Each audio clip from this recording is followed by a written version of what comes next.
ہمارے ساتھ یہ ہوا ہے کہ جس طرح ہم اپنی تاریخ کے بے شمار پہلوؤں کو فراموش کر بیٹھے ہیں، اسی طرح صحابہ کرام علیہم رضوان میں سے جو خاص نورانی عالی شان لوگ تھے اور جن کا تذکرہ پڑھنے اور سننے سے دل روشن ہو جاتا تھا، ہم نے ان لوگوں کو بھلا دیا ہے۔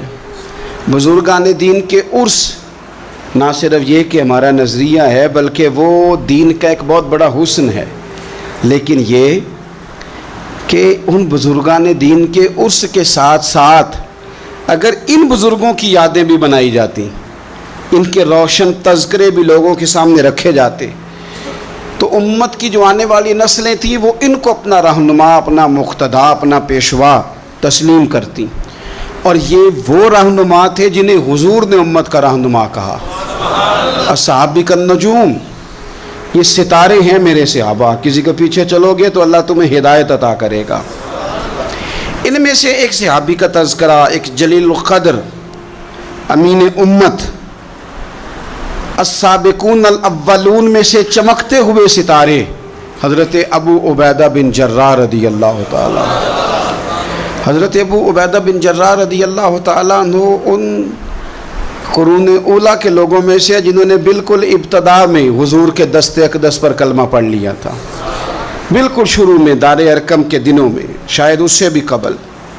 حضرت صدیق اکبر رضی اللہ تعالیٰ عنہ کی دعوت پر یہ مسلمان ہو گئے، بالکل شروع کے لوگ ہیں، وہ جو 10 لوگ جنہیں حضور نے جنت کی بشارت دی، عشرہ مبشرہ، ان میں نام ہے حضرت ابو عبیدہ بن جراح کا۔ صحیح بخاری میں حدیث ہے، نبی پاک صلی اللہ تعالیٰ علیہ وسلم نے فرمایا ہر امت کا ایک امین ہوتا ہے، اور فرمایا میری امت کے امین حضرت ابو عبیدہ بن جراح ہیں رضی اللہ تعالیٰ عنہ۔ اہل نجران کے کچھ لوگ آئے، انہوں نے عرض کی حضور کوئی ایک شخص ہمارے ساتھ روانہ کرے، اور بندہ کوئی امانت دار ہو، امین ہو۔ تو حضور مسکرائے، فرمایا میں تمہیں ایسا امانت دار دیتا ہوں کہ وہ اس طرح کا امانت دار ہے جس طرح کا کسی کو امانت دار ہونا چاہیے۔ ختم ہو جاتی ہیں اس سے آگے پیچھے یہ ساری تعریفیں۔ فرمایا اس طرح کے امانت دار کو تمہارے ساتھ بھیجتا ہوں، وہ کون ہے؟ فرمایا حضرت ابو عبیدہ بن جراح۔ اتنے فضائل جس شخص کے ہیں، آپ لوگوں کی کمزوری نہیں، یہ ہماری کمزوری ہے۔ ہم نے چاند ایک صحابہ کے تذکرے کیے، باقی بزرگ ترین شخصیات امت کے سامنے آنے سے وہ اس لیے رہ گئیں کہ ہماری ترجیحات کچھ اور چیزیں تھیں، ہمارے فکر کی جولانیوں میں کچھ اور چیزوں نے جوش زیادہ مارا۔ حضرت ابو عبیدہ بن جراح وہ خوبصورت آدمی ہے کہ ابن ماجہ میں ایک بڑا انوکھا فرمان موجود ہے۔ ابن ماجہ میں حضرت عائشہ صدیقہ رضی اللہ تعالیٰ عنہ سے کسی نے پوچھا کہ نبی پاک صلی اللہ تعالیٰ علیہ وسلم کو سب سے زیادہ محبوب کون ہے؟ حضور کو سب سے زیادہ پیار کس سے ہے؟ تو فرمایا سادی سی بات ہے، ابو بکر صدیق سے، عمر فاروق سے۔ اس شخص نے کہا نہیں، میں ان کے بعد پوچھنا چاہ رہا تھا۔ تو فرمایا یہ بھی بڑی واضح بات ہے، ان کے بعد میں نے حضور کو جن سے سب سے زیادہ پیار کرتے دیکھا وہ حضرت ابو عبیدہ بن جراح ہیں، سب سے زیادہ میں نے محبت کرتے دیکھا۔ اور مسلم شریف میں یہ حدیث آپ کو ملے گی، حضرت عائشہ صدیقہ فرماتی ہیں اگر حضور خود اپنے فرمان سے خلیفہ بناتے تو اپنے بعد ابو بکر کو بناتے، ان کے بعد حضرت عمر کو بناتے، ان کے بعد بناتے تو ابو عبیدہ بن جراح کو بناتے۔ اتنا بڑا آدمی حضرت ابو عبیدہ بن جراح رضی اللہ تعالیٰ، اتنی بڑی شخصیت۔ اور پتہ ہے آپ کو ان پر صحابہ کا اعتماد کس طرح کا ہے؟ جب حضور علیہ السلام کے وصال ظاہری کے بعد صحابہ بیٹھے نا، میٹنگ ہو رہی تھی خلیفہ بنانے کے لیے، امت کا اجماع ہو رہا تھا حضرت صدیق اکبر پر، تو ایک دوسرے سے نہ پوچھا جا رہا تھا کہ آپ کی نظر میں اگر بیعت کی جائے تو کس کی کی جائے، آپ کی نظر میں بیعت کی جائے تو کس کی کی جائے، آپ کی نظر میں اگر امیر مقرر کیا جائے تو کسے کیا جائے، آپ کی نظر میں خلیفہ کس کو ہونا چاہیے؟ تو امت کا اجماع جناب صدیق اکبر کی طرف تھا۔ تو حضرت صدیق اکبر سے پوچھا گیا آپ بتائیے اگر آپ بیعت کریں گے تو کس کی کریں گے؟ تو حضرت صدیق اکبر نے کہا 2 لوگوں کی، اگر حضرت عمر کو آگے لگاؤ گے تو پھر بھی میں بیعت کر لوں گا، اور اگر ابو عبیدہ بن جراح کو آگے لگاؤ گے تو میں پھر بھی بیعت کر لوں گا. میں ان دونوں کی بیعت کرنے کو تیار ہوں. یار اتنا بڑا آدمی, کتنی کو کتابیں لکھی جانی چاہیے تھی, کتنے کو دن منانے جانے چاہیے تھے, کتنے کو ان کے نام ہمیں خطبے کرنے چاہیے تھے, کتنے کو تذکار ان ہستیوں کے ہونے چاہیے تھے. حضرت عمر فاروق رضی اللہ تعالیٰ عنہ کا وصال ہو رہا ہے. چونکہ جناب ابو عبیدہ بن جراح رضی اللہ تعالیٰ عنہ پہلے وصال فرما گئے تھے, تو جناب عمر فاروق رضی اللہ تعالیٰ عنہ کا وصال ہو رہا ہے. کسی نے کہا کسی کو خلیفہ نامزد کر دیں. فرمایا 6 لوگوں کی میں نے کمیٹی بنا لی ہے, کسی کو بنا لینا. ہاں, اگر آج ابو عبیدہ بن جراح ہوتے تو پھر میں کمیٹی نہ بناتا, پھر میں ان کو امیر بناتا. اور اگر رب مجھ سے پوچھتا کہ عمر کس کو امیر بنا کے آئے ہو, تو میں کہتا اے اللہ جسے تیرے نبی کریم نے امین فرمایا تھا, انہیں میں امیر بنا آیا ہوں. اتنے بڑی شخصیات, اتنے بڑے نام, اتنا بڑا مرتبہ. اور پھر 2 ہجرتیں کی حضرت ابو عبیدہ نے. حبشہ بھی گئے, مدینہ بھی آئے, ہر جہاد میں شامل ہوئے. اور عشق کے امتحان دینے کی باری آئے تو سب سے پہلے دیے. زرہ کی 2 کڑیاں ٹوٹ کے احد کے میدان میں حضور کے رخساروں میں پیوست ہو گئی تھی. دوڑ کے آئے حضرت ابو عبیدہ اور ایک کڑی اتاری, اپنے دانت سے زور سے کھینچی تو ایک دانت ٹوٹ گیا. پھر دوسری کڑی زور سے نکالی حضور کے رخسار نور سے تو دوسرا دانت ٹوٹ گیا. لیکن حضور کی تکلیف برداشت نہیں کر سکے. عجیب امتحان لیا ان کی محبت نے بھی, عجیب امتحان لیا. اعظم بلا سے اپنی وہ ہستی ہی کیوں نہ ہو, جو چیز اس کی راہ میں حائل ہو پھونک دو. عجیب امتحان لیا. احد کے میدان میں ان کے والد ان کے مقابلے میں آ گئے تھے. یہاں تو مقابلہ ہوتا ہے نا دولت اور دین کا, تو لوگ کمزوری دکھا جاتے ہیں. وطن اور دین کا تو لوگ کمزوری دکھا جاتے ہیں. یہاں تو مقابلہ ہوتا ہے نا ہمارا اپنے نفس کی خواہشات اور دین کا, تو غلبہ کچھ اور چیزیں لے جاتی ہیں, لیکن سامنے باپ ہے اور اس طرف دین ہے, حضور کی محبت ہے, نبی پاک کی غلامی ہے. مقابلہ ہو رہا ہے, قبول کس کو کرنا ہے؟ تو حضرت ابو عبیدہ نے پھر فیصلہ کیا, میدان احد میں تلوار اٹھائی اور باپ کی گردن کاٹ کے پھینک کے لوگوں کو بتایا کہ کائنات میں ہم سب سے بڑھ کے پیار کرتے ہیں تو مدینے والے محبوب سے کرتے ہیں. اتار دی گردن باپ کی. حضرت ابو عبیدہ بن جراح رضی اللہ تعالیٰ عنہ نے اس طرح قربانیاں پیش کیں. میدان کے آدمی تھے, میدان میں رہے, ساری زندگی میدان میں رہے, لشکروں کی قیادت کی ساری زندگی.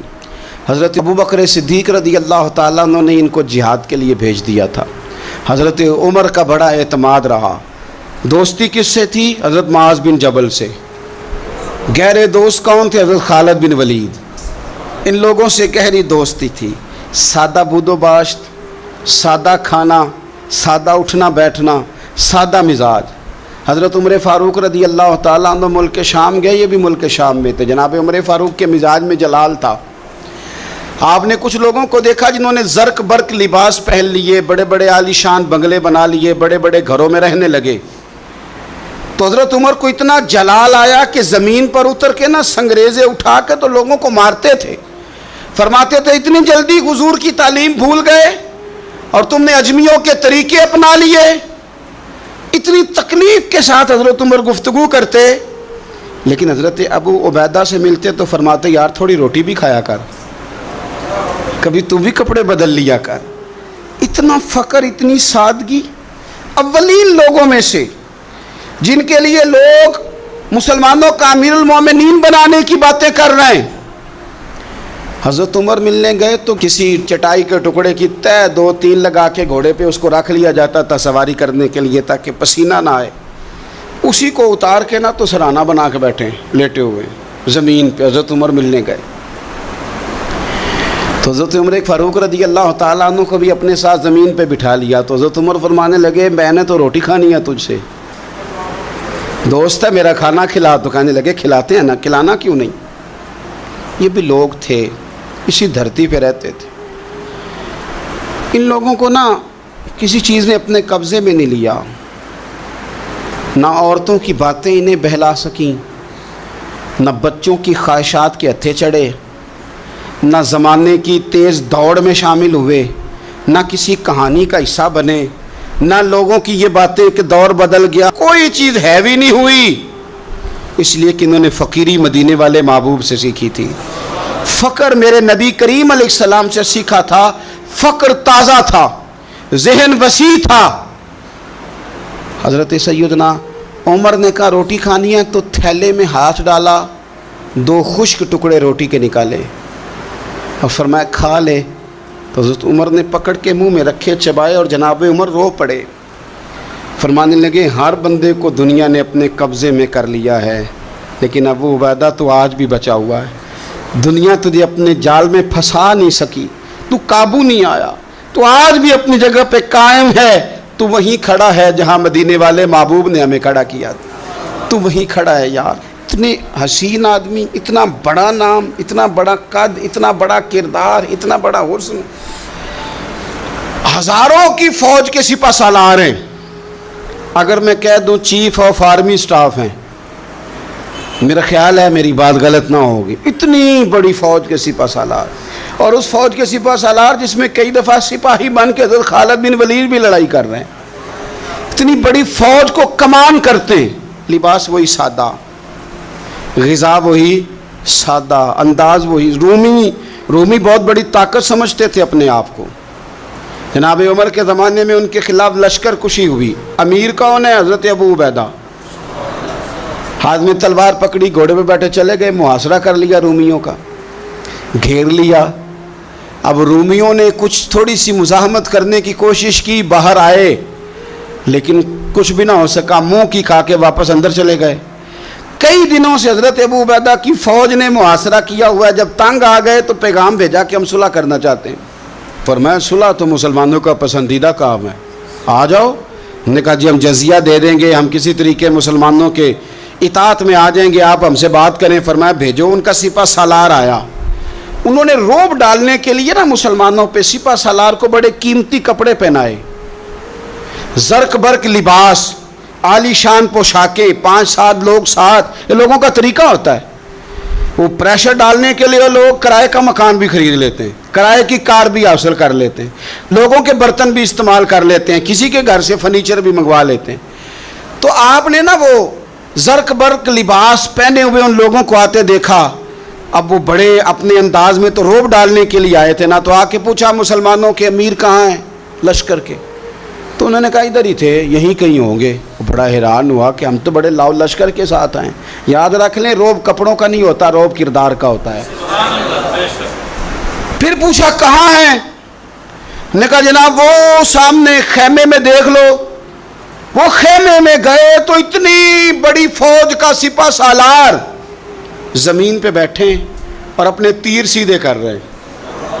اب وہ بڑے زرق برق لباس میں کہنے لگا ابو عبیدہ بن جراح آپ ہیں؟ فرمایا میں ہی ہوں۔ کہا ملنا تھا؟ فرمایا آ جاؤ۔ کہنے لگا آپ تو زمین پہ بیٹھے ہیں۔ تو آپ فرمانے لگے ہمارے بزرگ زمین پہ ہی چلتے تھے، زمین پہ ہی بیٹھتے تھے، زمین پہ ہی کھاتے تھے، نیند آتی تھی تو زمین پہ ہی سو جاتے تھے۔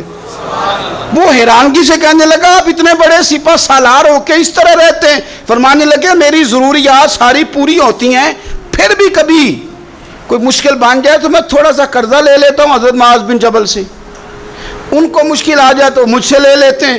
تو بالکل صحیح گزارا ہو رہا ہے کہ اس طرح کیوں بیٹھے ہیں، یہ کیا بات ہوئی؟ ہمارے ہاں لوگوں کا رونا دھونا نہیں، روز مکان کوئی نہیں تو رو پڑے، بچے کی شادی کرانی ہے تو رو پڑے، او ہو جی کیا بتائیں غریبی بڑی ہے تو رو پڑے۔ زمین پہ بیٹھے ہیں، زمین پہ بیٹھ کے خشک ٹکڑے کھا رہے ہیں، پر کہہ رہے ہیں بڑے مطمئن ہیں یار کیا ہوا، کوئی ایسا مسئلہ نہیں، اگر کبھی مشکل آ جائے تو میرے دوست ہے حضرت معاذ بن جبل تھوڑا قرضہ لے لیتا ہوں، ان کو ضرورت پڑے تو مجھ سے لے لیتے ہیں۔ رومی صلح بھی کر گئے، بات بھی کر گئے، پر جہاں جہاں گئے نا حضرت ابو عبیدہ بن جراح کا فقر بھی بیان کرتے گئے، وہ فقر بھی بیان کرتے۔ کیا کریں اب تو بھائی پیروں کی کوٹھیاں بھی دیکھنے کے قابل ہیں، کیا بتائیں آپ۔ اب تو جو زیادہ فقیری کا درس دیتا ہے نا اس کی پجاروں دیکھ کے بندہ پریشان بھی ہو جاتا ہے کہ اس پجاروں سے نکل کے اس نے فقر کا درس دیا ہے۔ اب تو جناب لوگ یہی کہانی آ کے سناتے ہیں، یہی کہانی، یعنی کچھ امیر لوگ ہیں وہ کئی دفعہ جلسوں کا ٹائم لینے آتے ہیں تو لگتا ہے کہ پیرانے پیر ہیں، یہ کہتے ہیں فلانے پیر صاحب بھی میرے پاس آتے ہیں، فلانے بھی آتے ہیں، فلانے بھی آتے ہیں، فلانے بھی، شکر ہے جی اللہ کا، فلانے کو فون کروں تو وہ آ جایا کرتا ہے۔ میں نے ایک سے کہا، میں نے کہا یار آپ نے لیا کیا، سیکھا کیا؟ آپ تو ابھی بھی وہاں کھڑے ہیں کہ دولت ہی سارا کچھ ہے، کیا لیا آپ نے اتنے پیروں کو بلا کے، اصل کیا کیا، ملا کیا؟ آج بھی اگر وہی کھڑے ہو تو پھر آپ نے فقر سے کیا سیکھا؟ کچھ بھی نہیں۔ پھر تو آپ نے نا، میں پہلے بھی ایک دن کہا تھا، پھر کہتا ہوں، میں کہتا ہوں ہمیں برانڈ نہ بنایا کرو، خدا را مشہور آدمی سمجھ کے دعوت نہ دو، دین کا خادم سمجھ کے دعوت دو۔ ایسا کام نہ کرو کہ فلانا بندہ بڑا مشہور ہے تو اس کو دعوت دے لے۔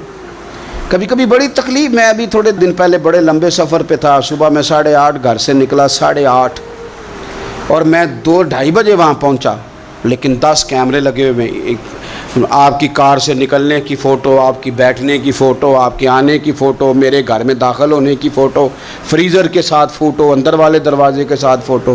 کیا میرا مطلب ہے معاملہ ہے؟ اب آپ کے سامنے 15 کیمرے چل رہے ہیں، آپ ٹانگ بھی سیدھی نہیں کر سکتے کیونکہ آپ کو بڑا سیٹ ہو کے بیٹھنا ہے، فوٹو ہو رہی ہے۔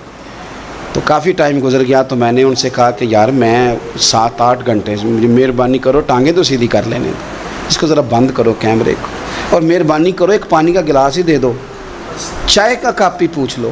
ٹھیک ہو گیا سارا کچھ اپنی جگہ پہ، لیکن یہ کچھ مزاج، مطلب ہم نے تو بزرگوں کے پاس بیٹھ کے وقت گزارا ہے، اور میں آپ کو ایمانداری سے کہتا ہوں، میں کسان کا بیٹا ہوں، آج بھی میں بڑے شوق سے، رات میں نے اچار سے روٹی کھائی ہے، گھر والوں نے کہا کہ کچھ بنا دیتے ہیں، میں کہا اچار لے آؤ، نہ پیا ہے نا، اس لیے کہ میں غریب ماں کا بیٹا ہوں، مجھے اچار تسلی دیتا ہے، تشفی دیتا ہے، مجھے سکون دیتا ہے، میں اپنے غریب دوستوں کے اندر بیٹھ کے آج بھی فخر محسوس کرتا ہوں۔ بڑی کوٹھیاں تکلیف دیتی ہیں، اس لیے کہ میں نے وہ وقت بھی دیکھا ہے کہ جب ہمارے ایک تایا جی تھے تو ان کے گھر کی دیوار گر گئی تھی، تو ابھی ان کو پیسے نہیں مل رہے تھے، تو میرے ابا جی نے کہا ان کے گھر جا کے سو جاؤ، انہوں نے دیوار کے آگے 4 پائیاں لگا کے سونا ہے، کوئی گھر میں نہ آ جائے۔ تو مطلب یہ کہ آپ مہربانی کریں، یہ دیکھو یہ میرے نبی پاک کے غلام ہیں، ان کی سادگی دیکھو، ان کی فقیری دیکھو۔ 2-4 دن پہلے بچوں کا کھانا پکا ہوا تھا، بچے لائن میں نہ، کھانا کافی سارے بچے ہیں تو رات کو لائن میں لگ کے روٹی لیتے ہیں، میں بھی لائن میں لگ گیا بچوں کے ساتھ، مجھے کہنے لگے آپ کیوں لائن میں لگے؟ میں نے کہا یہ اپنا وقت یاد آ گیا نا، دل کر رہا ہے۔ میں نے ان کے لیے نا پلیٹیں بنوائی ہیں، اس کے اندر سالن کی جگہ چٹنی کی جگہ، تو میں نے باورچی سے کہا اسی پلیٹ میں کھانا ڈال کے نا میرے لیے گھر بھیج یار، یہی والی روٹی بھیج، یہی کھانے کو دل کر رہا ہے۔ یہ آپ کا اصل ہے، یہ آپ کا اصل ہے۔ مہنگے کپڑے آپ کا اصل نہیں ہوتے، وہ تو برانڈ ہے، اس میں تو آپ بیٹھتے ہیں تکلف سے کہ ان کو سلوٹیں نہ پڑ جائے، اس میں تو آپ کسی سے صحیح طریقے سے سینہ بھی نہیں ملاتے کہ کہیں کو مسئلہ نہ بن جائے۔ حضرت ابو عبیدہ بن جراح رضی اللہ تعالیٰ عنہ نا اپنے گھر میں بیٹھ کے رو رہے تھے، روتے جا رہے تھے، تو کسی نے کہا کیوں رو رہے ہیں؟ مسند امام احمد بن حنبل میں موجود ہے، فرمانے لگے نبی پاک علیہ السلام نے مجھے ایک دن کہا تھا کہ فتح ہو جائے گی، بڑے بڑے علاقے فتح ہوں گے تو اپنے آپ کو سنبھال کے رکھنا، 3 خادم تیرے لیے کافی ہیں، ایک جو گھر میں کام کاج کرے، ایک جو تیری خدمت کرے، ایک جو تیرے سفر میں جائے، اور 3 سواریاں تیرے لیے کافی ہیں۔ زیادہ لوگوں نے بڑے بڑے جانور رکھے ہوتے تھے نا، 3 سواریاں ابو عبیدہ تیرے لیے کافی ہیں، ایک تیرے سفر کے لیے، ایک مال و اسباب اٹھانے کے لیے، ایک تیرے غلام کے لیے، زیادہ مال نہ جمع کرنا۔ یہ بات کرتے ہوئے رو پڑے، فرمانے لگے ہم لوگ اس جگہ رہ نہیں سکے جہاں حضور نے کھڑا کیا تھا، میرا استبل گھوڑوں سے بھر گیا ہے، اور میرے گھر میں غلام بھی زیادہ ہیں۔ حالانکہ صحابہ کہتے ہیں کہ کچھ ایسا نہیں تھا، لیکن چند چیزیں جو موجود تھی ان پر بھی روتے تھے، اور فرماتے تھے نبی پاک صلی اللہ علیہ وسلم نے فرمایا تھا قیامت کے دن میرے زیادہ قریب وہ شخص ہوگا کہ جس طرح میں چھوڑ کے جا رہا ہوں قیامت میں مجھے اسی طرح ملے۔ فرمانے لگے میں اس طرح نہیں رہ سکا، سوچتا ہوں نبی پاک کو کیا منہ دکھاؤں گا، کیا منہ دکھاؤں گا کریم کو، رو رہے ہیں گھر میں بیٹھ کے، رو رہے ہیں۔ ملک شام میں نا طاعون کا مرض پھیل گیا، حضرت ابو عبیدہ وہاں تھے، حضرت عمر نے خط لکھا، فرمایا جلدی آ جاؤ، آپ سے مشورہ کرنا ہے۔ آپ سمجھ گئے کہ عمر نا مجھے یہاں سے نکالنا چاہتے ہیں کہ مجھے مرض نہ لگ جائے۔ جواب لکھا، کہنے لگے مجھے پتہ ہے جو مشورہ آپ نے کرنا ہے، میں مسلمانوں کو اکیلا چھوڑ کے نہیں آ سکتا، میں لشکر کا سپہ سالار ہوں، کیسے آ جاؤں، میں یہی رہوں گا۔ حضرت عمر نے خط لکھا کہ پھر آپ جابیہ کی جانب بھی چلے جائیں، تھوڑے سے وہاں موسم ٹھیک ہے، وہاں تشریف لے گئے۔ طاعون جب پوری طرح پھیل گیا تو منبر پہ کھڑے ہو کے حضرت ابو عبیدہ بن جراح نے خطبہ دیا، فرمانے لگے اس مرض سے گھبرانا نہ، تم سے بہت پہلے جو صالح لوگ تھے، نیک لوگ تھے، وہ اس مرض کی وجہ سے وصال کر گئے، یہ نیک لوگوں کی موت کا سبب بنا ہے، لوگوں گھبرانا نہ۔ فرمایا کرتے تھے میں تو دعا کرتا ہوں مجھے بھی خدا کی رحمت سے حصہ ملے۔ آپ جمعے کی نماز مسجد اقصیٰ میں پڑھنے جا رہے تھے تو رستے میں طاعون کا حملہ ہوا، وصال ہوا طاعون کے مرض سے۔ عشرہ مبشرہ صحابی، امین امت، 58 سال عمر، جنازہ حضرت معاذ ابن جبل نے پڑھایا اور فرمانے لگے لوگوں پتہ ہے تمہیں آج کون گیا ہے؟ آج وہ گئے ہیں جنہیں حضور نے امین امت کہا تھا، آج وہ ہستی اٹھ گئی جنہیں نبی کریم علیہ السلام نے امین امت فرمایا تھا۔ حضرت معاذ ابن جبل نے جنازہ پڑھایا تو کچھ دنوں میں حضرت معاذ ابن جبل بھی طاعون کے مرض سے وصال کر گئے، ان پر بھی یہ حملہ ہوا۔ ملک شام میں حضرت ابو عبیدہ بن جراح کا مزار پر انوار ہے، حضور سے فقر سیکھا، زندگی فقیری میں گزاری۔